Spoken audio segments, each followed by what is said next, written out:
Welcome again to this live town hall conversation on the topic of prison chaplains on the spiritual front lines in correctional facilities. I'm Katie Givens-KIME. I'm the Director of Religion and Civic Engagement at Odyssey Impact.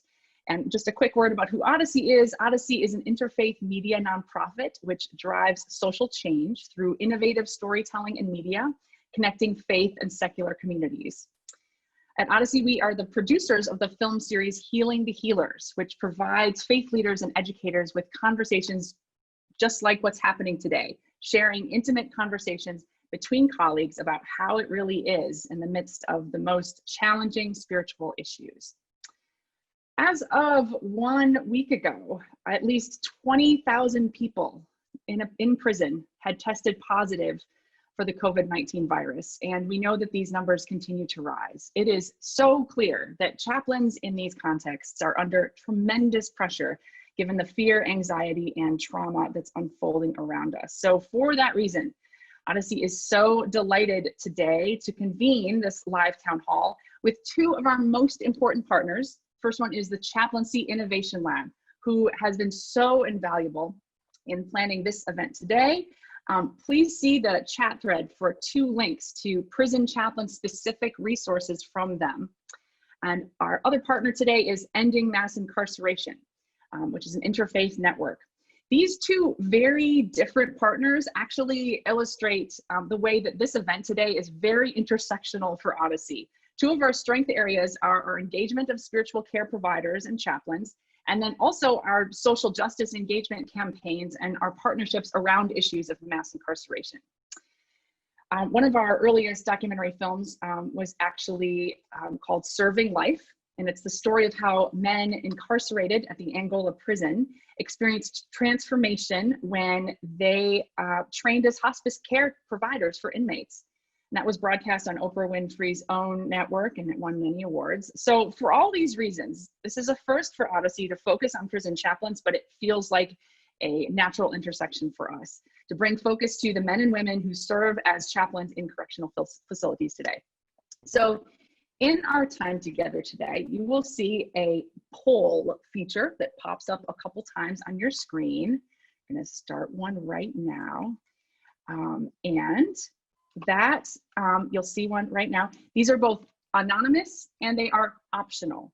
They're just a dynamic way for us to know more about the community that that's gathered here together today.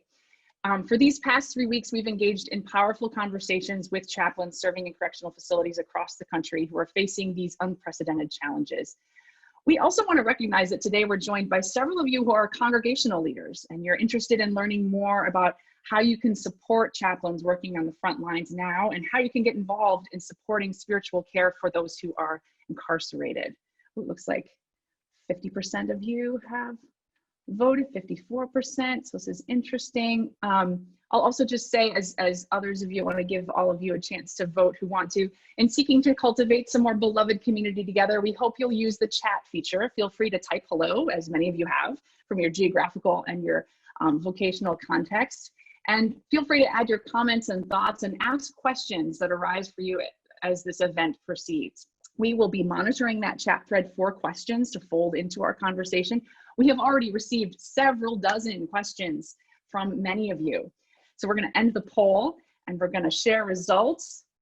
So 160 of you voted, and now you can see that that 41% of you are in a state correctional facility.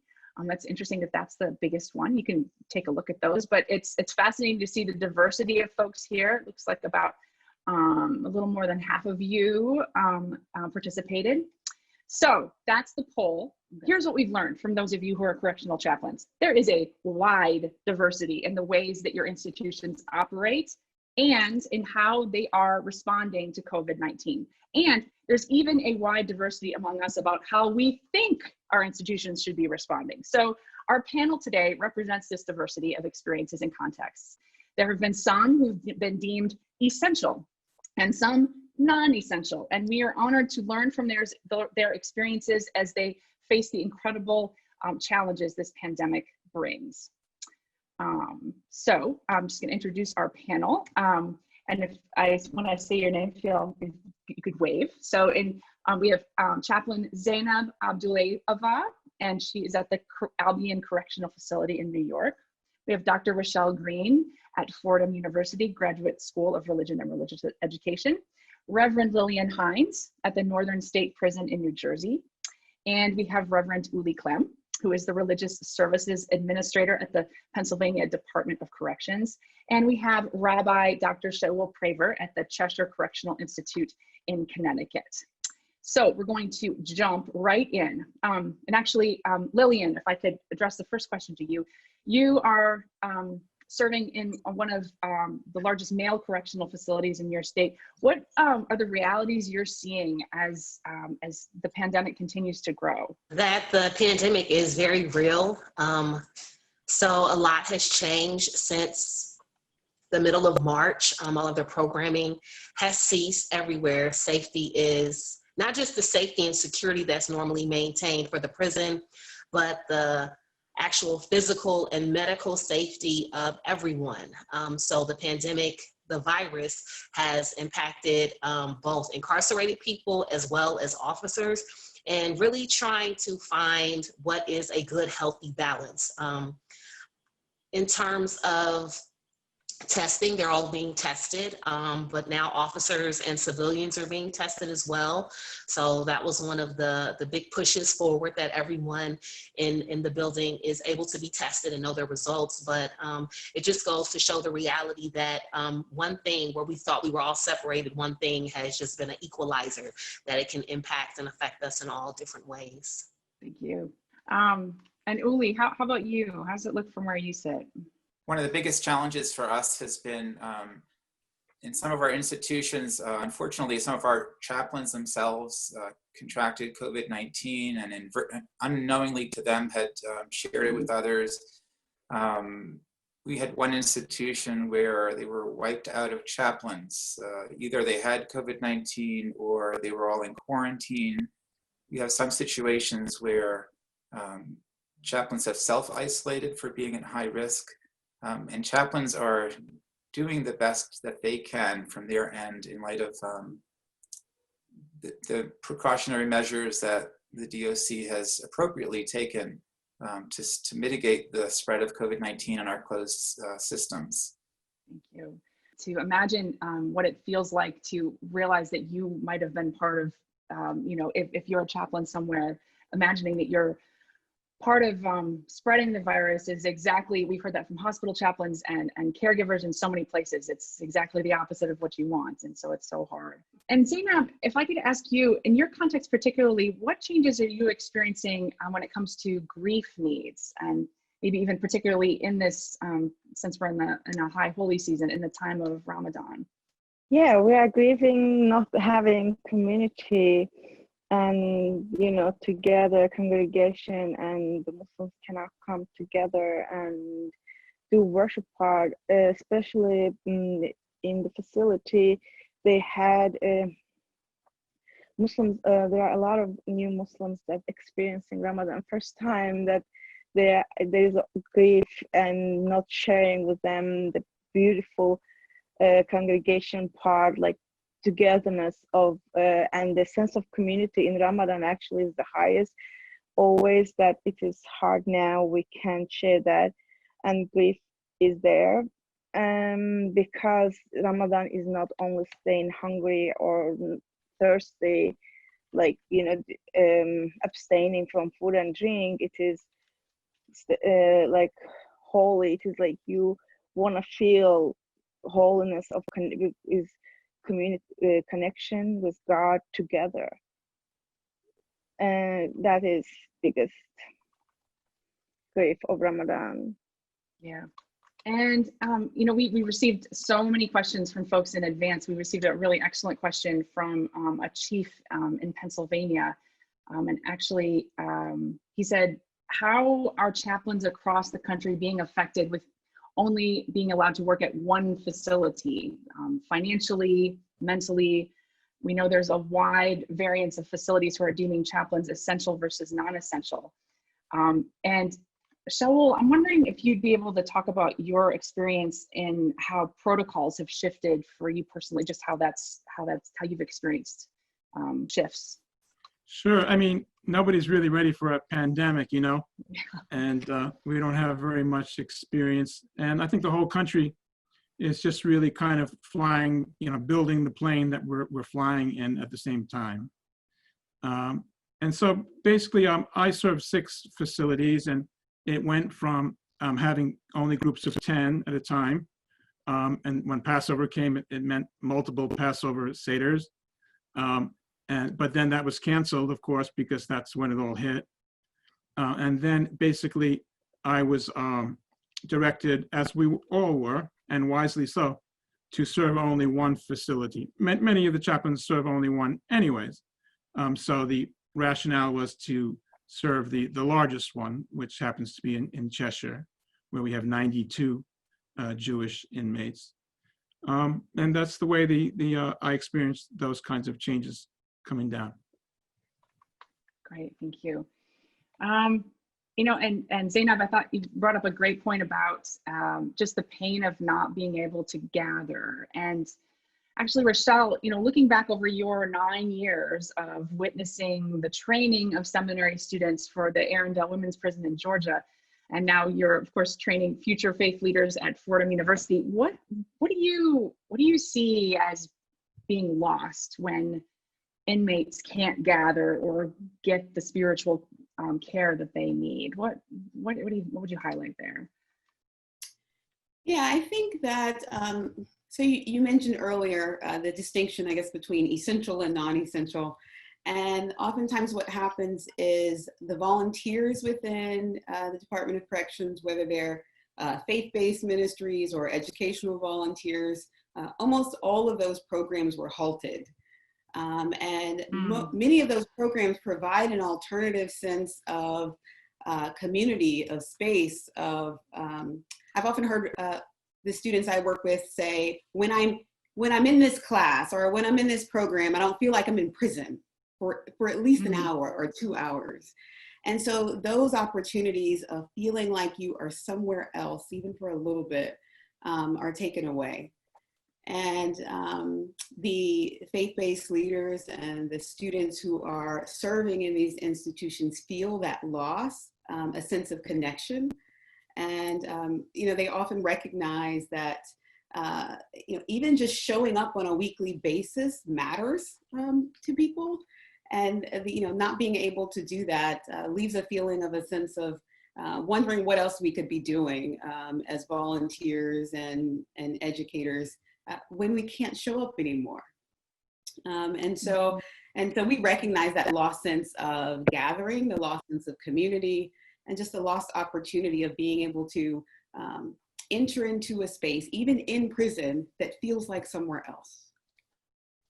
Yeah, and just going back to that essential versus non-essential thing, like what feels most essential to the human experience, what feels essential for one's mental and spiritual health.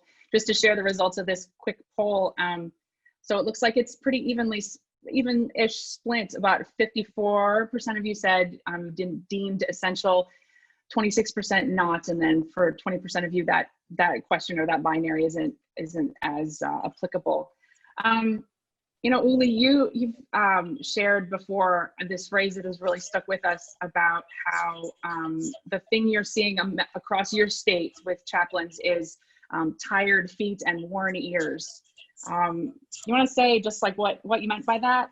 In Pennsylvania, all of the chaplains, but also other staff from other disciplines, they're expected also to help in the kitchen, making sandwiches, and whether it's breakfast, lunch, and dinner.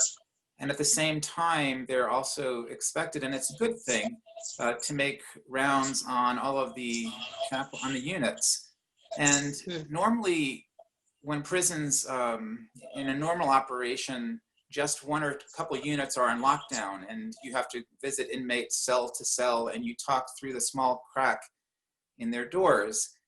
And with the whole prison being appropriately locked down, and you're donning a mask and trying to speak and listen through the cracked door, One chaplain described it as going to the old Jack-in-the-Box drive-through and trying to shout at the image, the clown image of Jack-in-the-Box, so that you could be understood.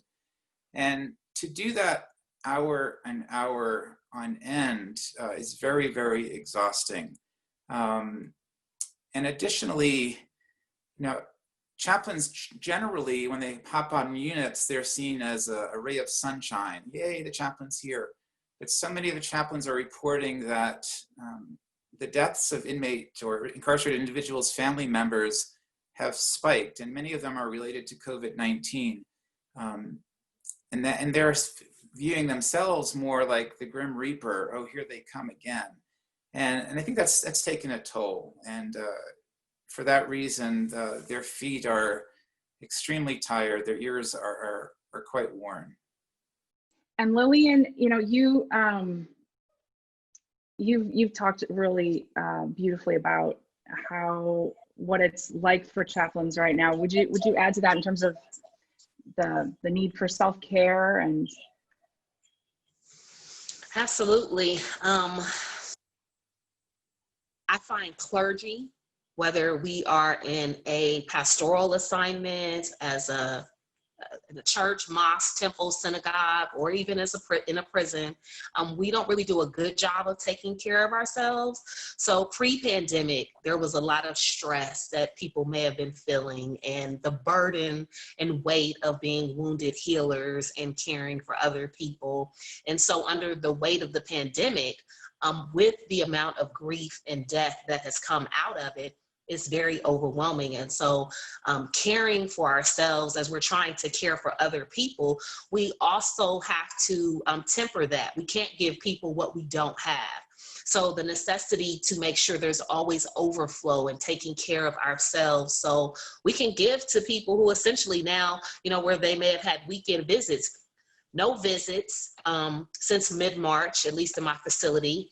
And even for people who never had visits, everyone in prison knows when it's visit time. And now everyone knows there are no visits. So it's become this equalizer, but in a very weird sense, because where their families and other support may have been able to step in, they don't have that. Or when they're calling and talking to people, it's this person is dead, that person is dead, and while you're trying to balance your job against your personal life, it can be overwhelming. So really walking that fine line, and sometimes there are no words. We're not gods, we're human. And so sometimes there are no words in the midst of all of the sadness. Even when I want to have something profound to say, sometimes it's just really the ministry of presence and kind of, recognizing where everyone is and we're all in the same place. It's a weird unknown. It is such a weird unknown. We got a question from someone working in the Illinois Department of Corrections, which I thought was really poignant. This person wanted to know just perspectives on dealing with stress from family members who don't want us to go into the prison, even when it's mandated for those who are deemed essential, given the threat of COVID in inmate populations and amidst staff. Any more thoughts on that? Like what you might say back to a colleague who's calling you from Illinois and saying? Well, I think. Okay. Oh, I just think wanted to say, the pandemic. You go. Go ahead, Lillian. I think one of the ways to keep doing that is really, I don't have to worry about family members, but I do, right? My family is 3,000 miles away. So there is the concern, are you going to work today?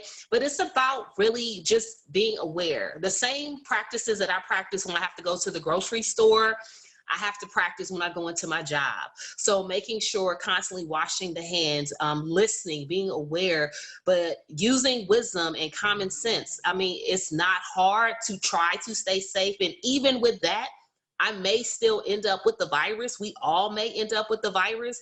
But as long as I'm doing my part, it's through no fault that anyone has, contracted this virus, and that we're where we are in this familiar unknown. But being able to say to even a family member, I'm scared and I don't know. And you don't know, but we have to do this. You know, this 1 day a week or 4 days a week, however many days I have to go in there, I have to go. Yeah. Yeah.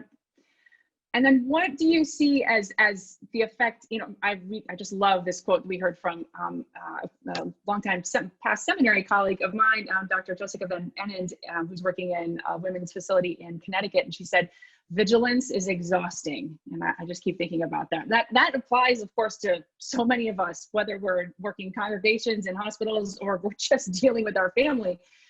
Vigilance is exhausting. What have you, maybe another one of you, what do you think that, what toll have you seen that having an effect on the incarcerated populations you serve?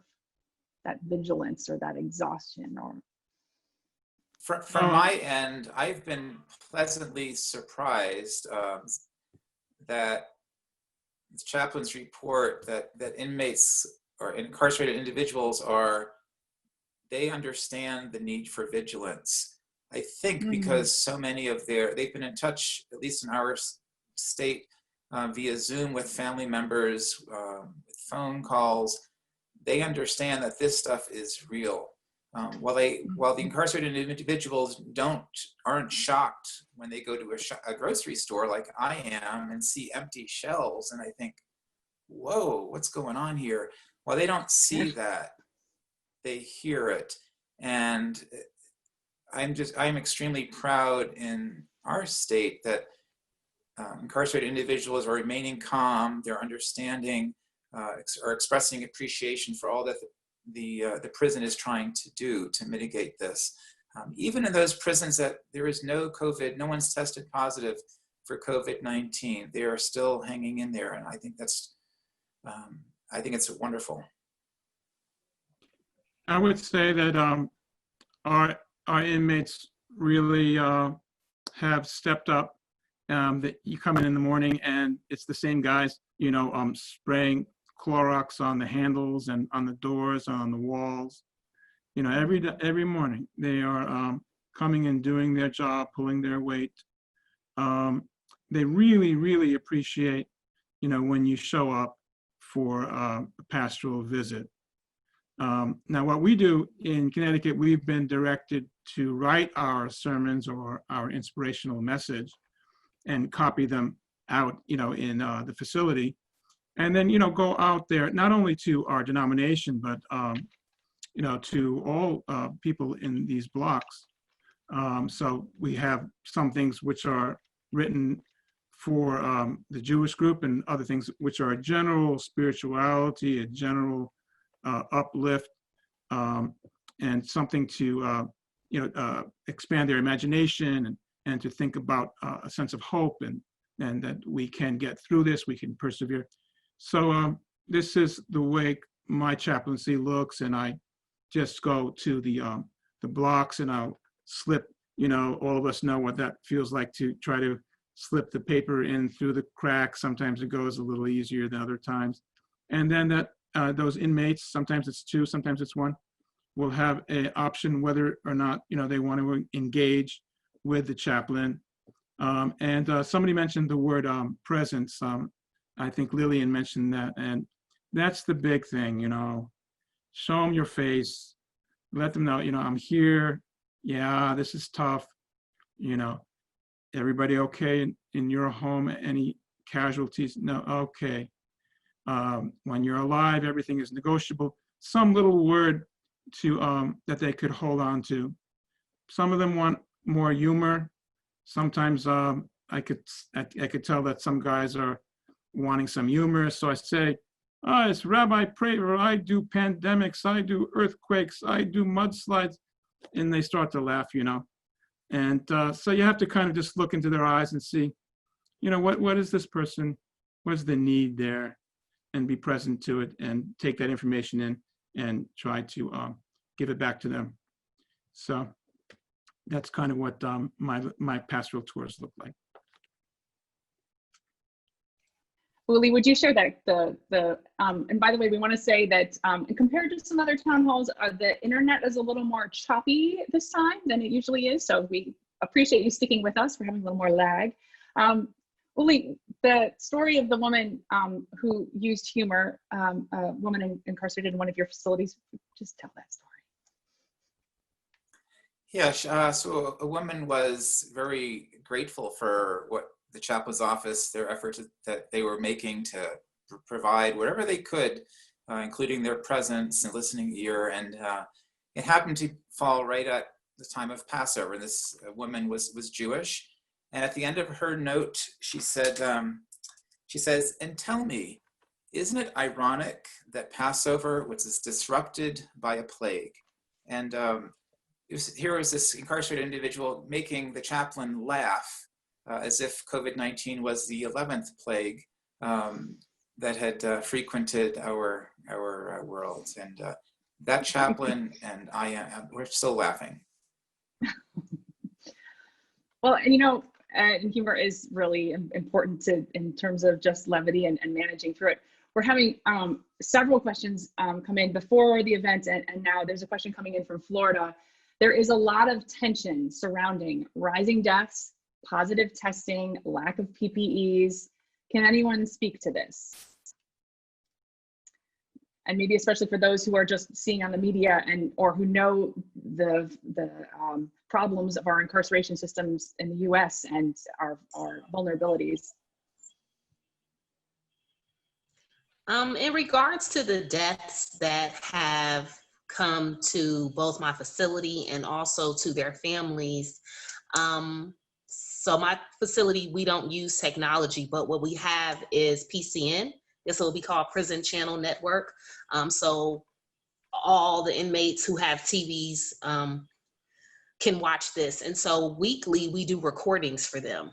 And one of the things that I have made it a point to do is offer my condolences, both for their biological families and also for their prison families. And do they think of these people as families? I'm sure they do on some level. You have people who are dying away you have people who are dying who've been incarcerated, you know, from their biological families for a number of years. And so in some way they have made everyone around them, you know, an extended member of their family. So it's a lot of loss. We've had officers die. And so the loss is felt across the board. In a post-pandemic world, I'm thinking that there is going to be ongoing grief counseling. There's going to be a lot of more talk, hopefully, about trauma, anxiety, how these things are coming up and how they will not play out just, you know, in their day-to-day, but even if you work in education, right? And you see someone and they're not themselves, right? That's because they have anxiety and post-traumatic stress syndrome. So, you know, really making sure that, you know, the same losses and feelings that I'm feeling, is it identical to theirs? No, but I can certainly be empathic and offer empathy. So I just have found to acknowledge that. That's what I can do. I can't give you flowers. I can't do all of those things, but I can offer my condolences and let you know that I know this is happening. Thank you. And Katie, if I could add to that, just in speaking with colleagues from, you know, New York, New Jersey, and in Georgia as well, I think there isn't a unanimous approach across institutions about how PPE and testing are being handled. Some institutions have tested and some haven't done any testing, right? Some have adequate PPE and some don't. And so I think that's one thing to lift up, is that it really does depend institution, you know, in institutions and what type of institutions there are. But I also wanted to just add on to what Lillian was saying about what people have been able to do in this context of, you know, increased positive results or increased death notices even. And I just want to lift up that prisons are not unfamiliar to death, right? Grief and sadness or communal grieving even is not unfamiliar.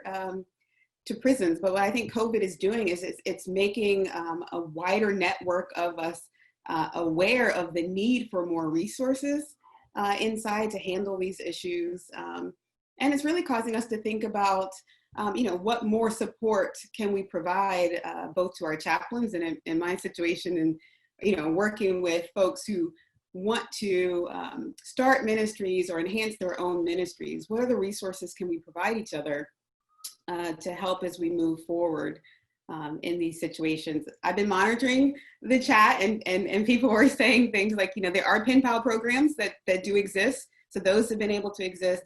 Some educational programs have continued to deliver resources, whether it's through technology or just packets of resources to get inside. And many folks are trying to offer support through poetry and through readings and, you know, other devotionals. And so I think that work is going on, but it is definitely needed, and COVID is really making us more aware of that. Yep. And it can be a great time for, if there's faith communities who are wanting to dig in on just issues around incarceration, if part of response for folks of faith of whatever orientation is to consider in this time, folks who are incarcerated, we would definitely lift up the Ending Mass Incarceration has the Teach, Preach, Act campaign that's going on, and it provides resources to a wide variety of faith communities who want to think about this and then think through what kind of programs are available right now. What can we do? Is it assembling packs? Like we know our colleague, Pastor Adrian Zachary, who's in LA, in Compton, has gotten her congregation together to put together sanitizer packs. And I think we have a plan to lift that up in the chat thread. So there's definitely positive things, but I just love the point you're making too about how the realness of death and that being in our face right now. And as we help people make meaning, that it's folks like you who are on the front lines helping folks make meaning about that. And Chaplain ZEYNAB, you have had some of that in your facility, just in terms of how you've worked with walking alongside those in grief. Yeah, actually, I wanted to add, grief is not unfamiliar to the correctional facilities. It is true, they're coming with grief of losing of freedom, grief of losing the worldly privileges when they walk in, but pandemic of the COVID-19 is making the grieving process different and more challenging for them, because they have less supporting system right now than before. I mean, it is, I don't say less, but I'm just saying like it is literally limited because of shortage of the staff that can provide support for them. And also we chaplains, not all of us at the same time can be present for them, and because the incarcerated individuals are a lot and we're just one person. We never stopped, actually from the first day of quarantine. We didn't stop providing support. We started with rounding, and then we went another step, having small groups of just bringing them normalcy back, because all programs were taken away from them. And but I felt like this in this period, yeah, there were a lot of more, like I can say that deaths, family death and grieving came in, and it is more difficult for them handle that, because they had at least the chance to go to say goodbye to their loved ones, or to have intensive grief support by chaplains day after another. But right now they cannot go at all. They cannot have visitors from family who can come and give them support and say that we are here, you know, and we are, and also we are not there every day. Even we are passing, you know, to each other the message that to keep those who are like actively grieving for the loss of their family members, to give support, but it is not like really intensive and as before. And that brings up a great point just about well, several things, but one thing is just about what happens. Several of you have lifted up how it's so important because, of course, the chaplain is not always there, that you're developing communities. And certainly, you know, Rachelle, like you said, what's lost when we can't gather together? What are any strategies or solutions you might have found for how, when knowing that you're there less or not at all, or only through the presence of pieces of paper you can deliver, or through a screen or whatever it is, what are any solutions that you all have found about how to make as robust as possible those relationships between inmates who can't contact their families either, so that they can be a community to each other? Any or strategies you might have heard from other colleagues as well? I think the chaplains have been trying to record their own poignant messages that are addressing the incarcerated individuals' lack of community, their feeling of isolation from each other.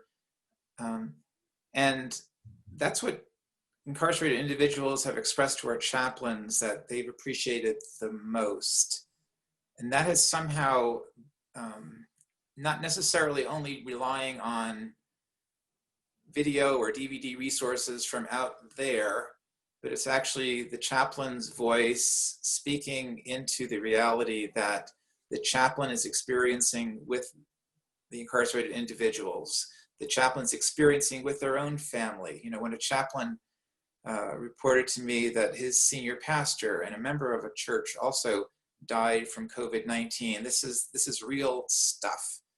And well, inmates aren't necessarily celled with each other. They're not celled with each other by faith. They have to get along with whoever they're celled with. The messages that chaplains share to the incarcerated individuals from their own experience and heart, that's what's bringing community in a place where that's lacking. We're going to pivot now to a few more questions that have arisen in the chat. They are coming from coast to coast. From Dr. Liz Bounds at Candler, who we know well at Odyssey. She asks, can you talk about disruptions to family relations, particularly in relation to incarcerated women? At the women's prison where I run a program, the regular Saturday Children's Center events have all been shut down. So that was one of the only places where women were being able to see their children. Anyone want to take a answer for that one? I want to just say that it is not only disruption, there is also worry and anxiety about the family members who are outside. That, you know, they sometimes, it is not, they don't have privilege to get in touch with the families like very oftenly, and through the pandemic they had even limited chance, and that is for parents, especially I am in female prison, and it is really hard for mothers head on the pillow when the kids are, and they cannot really connect it and provide that, you know, motherhood to them. And it is also, you know, they had little chance. Most of the kids are in foster care, and their kids are with the family members, and that kids are having, like, they are really having, you know, I talk many of them during where I'm rounding, they worry how they are. I don't know. I always, if they get contracted, if they have, you know, the families they are have the positive case, what we, you know, it is that worries they are carrying inside is also big. Besides even coming, they even don't think about, I can say many of them don't think about coming together. Their worry is if they are safe outside or not. Yep. And of course, this isn't only for women's populations. Lillian, I wonder if you might just, what are you seeing in terms of what are anxieties that might be unique for male populations in relation to this? So I think one of their heightened anxieties is the need or the responsibility they feel to always appear brave, and machismo and all of these things that are associated oftentimes with maleness. But underneath that, there's a vulnerability that I believe is being exposed that they don't even realize it. So one of the guys that I've done past spiritual counseling with for over the last year, he and his father had a very fractured relationship. And maybe 2 months ago, this was before COVID, we began talking about, you know, the relationship between he and his father. Well, the father has now died in COVID. And so we can't do the follow-up. And yesterday I was coming through on the compound, I saw him, he's like, Reverend Hines, I need to talk to you. And I'm like, I know we're going to talk, you know, and I can't wait to hear kind of what it's going to be like now for him, you know, because he was just getting to that place where he could forget. So now it's the journey after that. You can still forgive him. You know, you can still get redefine, reimagine a new relationship with your father. In terms of their relationships with their families, in terms of how this has impacted, it has been very traumatic for everyone. There were visits, now there are no visits, and you don't know when visits are coming back. That question right there is going to drive everyone in the prison crazy. What I have seen is that my facility, they got, everyone was given extra phone calls and stamps. So as a way for you to continue to keep in touch with your family. But even still, it's never enough. So you're watching the news, you're hearing civilian and officer stories, and then you hear your family stories, and you know, they have their own way they want to kind of tunnel and channel information because they still want to be connected to what is happening out there. And so I hope they are able to get to a place where they understand or come to realize that being vulnerable is okay.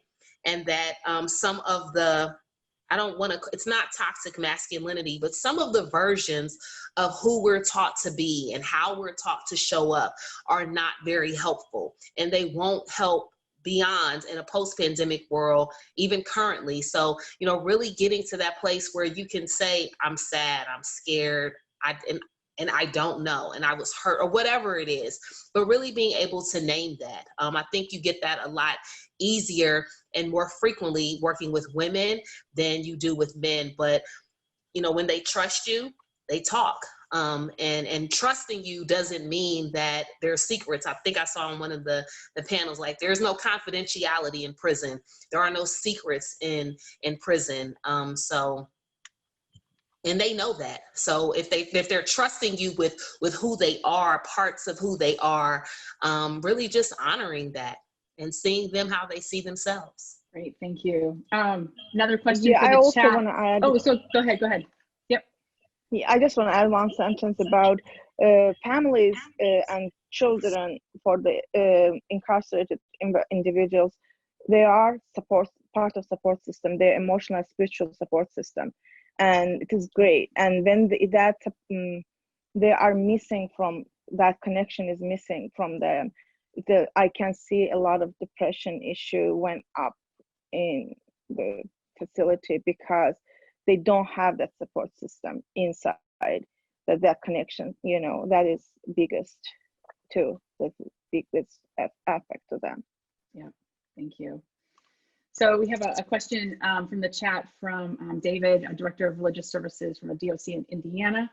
And he mentions that the pandemic has pointed to many challenges for sure, but also some new opportunities with technology for chaplains. And before the event, we got a lot of questions too, like what kind of resources, whether it's print or screen. It of course varies so much between facilities who has access to what, but in terms of things that haven't been said yet, anything else about like opportunities that technology has afforded in this? Yeah, Shaul?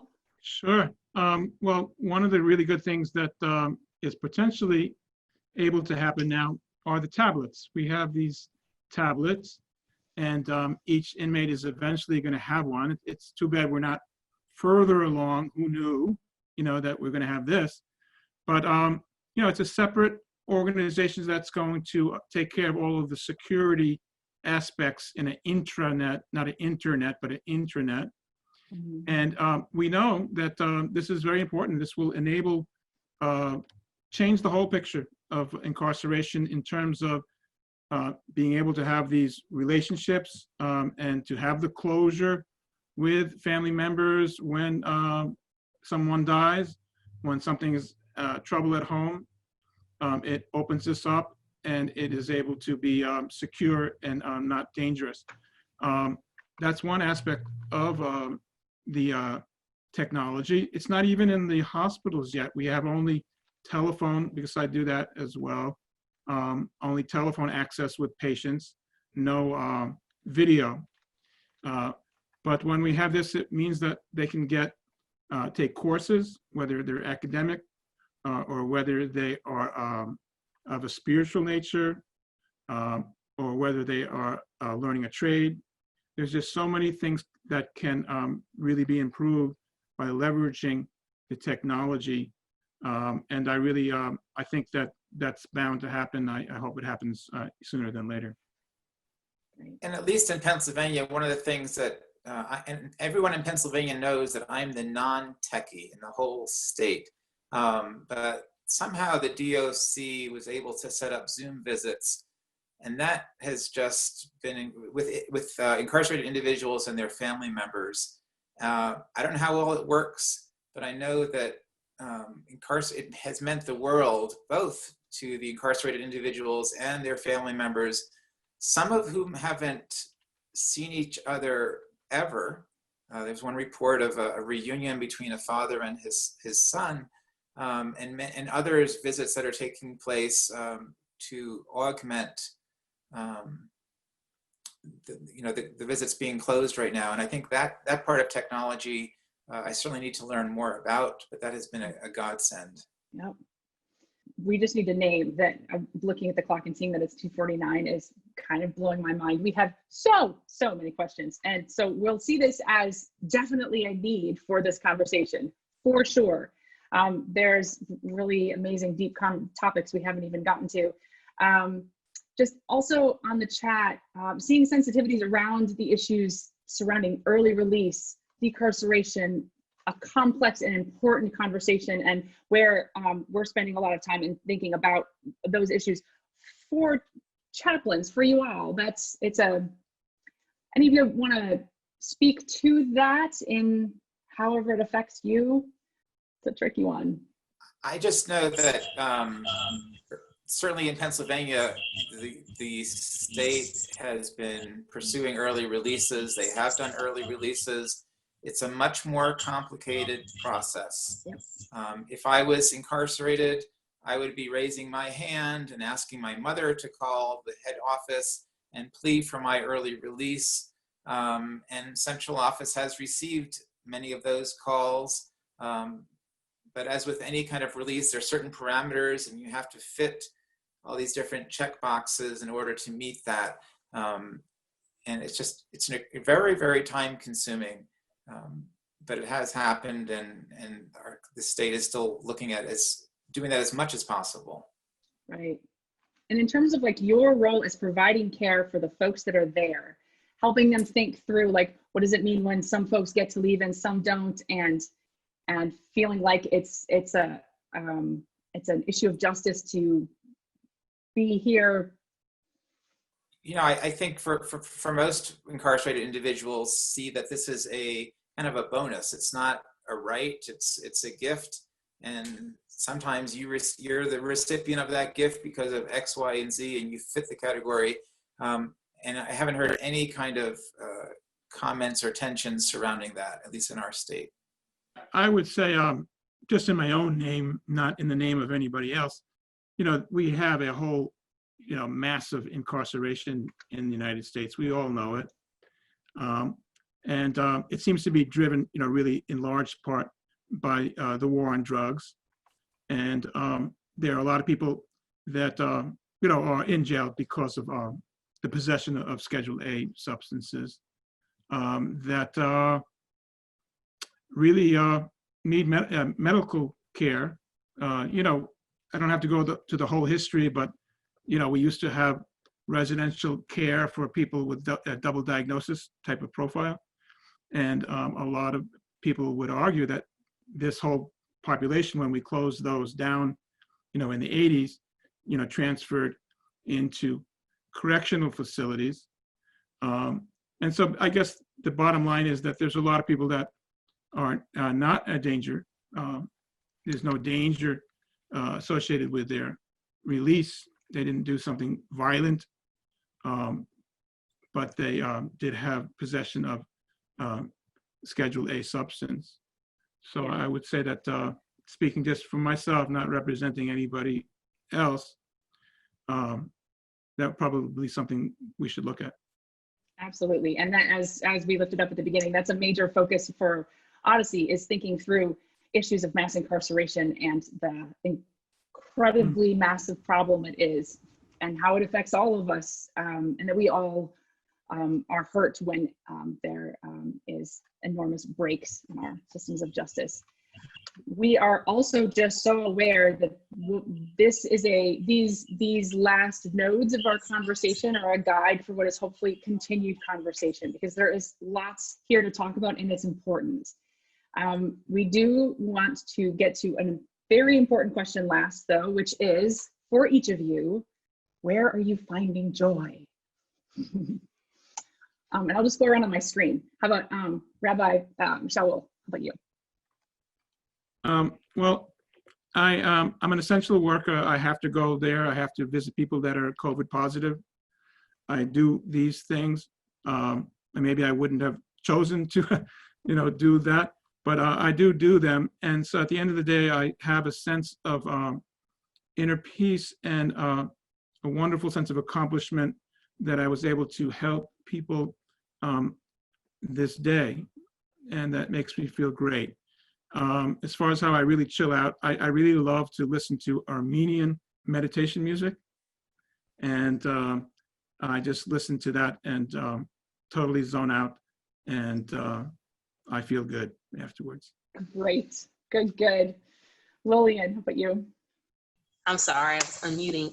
One of the things that has brought me, I wouldn't even really call it joy. I would call it my oxygen to help support me in this season, has been my continued monthly therapist standing appointment.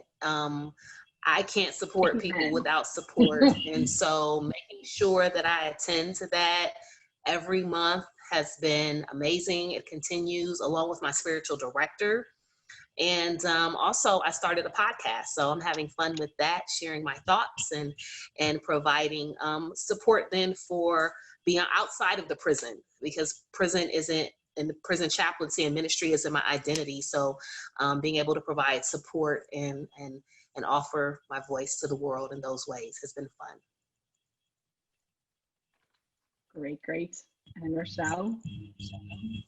Yeah, I find joy in this moment and memories of just the phenomenal women that I have had in my life.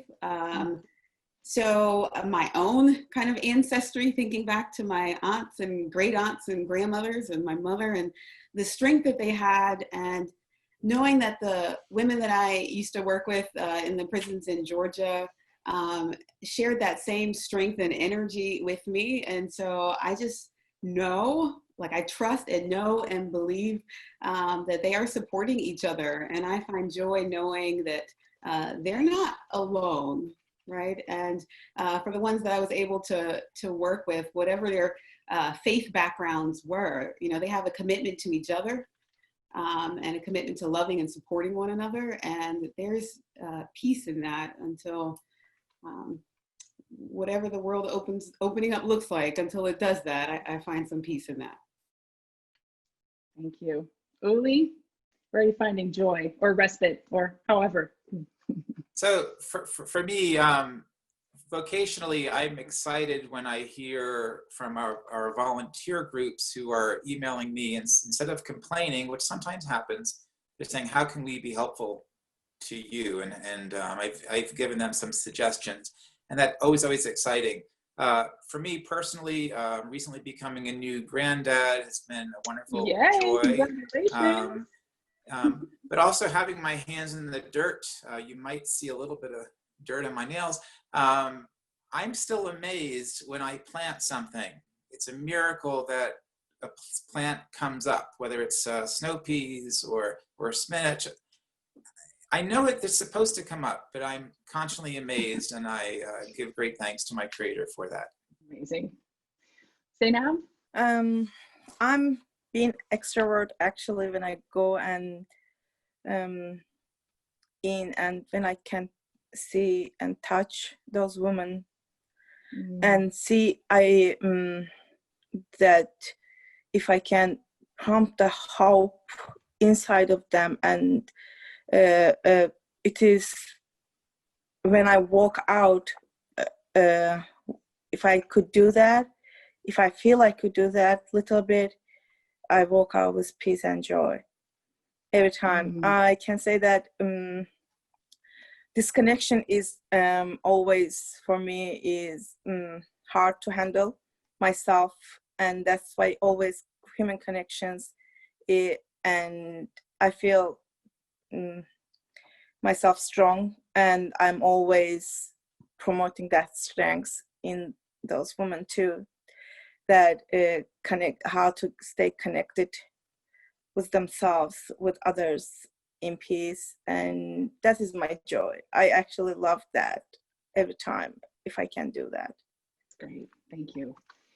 Thank you, all of you, and true thanks to everybody in the chat thread. I know just watching people scroll through, there's an incredible sense of community, even though we're not seeing all 400 of our faces together. It's something very alive about watching the chat thread go up, and I know that I speak on behalf of many of us in looking at you 5 panelists and how the work you're doing and the expertise and experience you represent, and thanking you, seriously thanking you for this conversation. It's really clear that this is going to go to another level. We're collecting all the questions and chat comments, and this entire event has been recorded.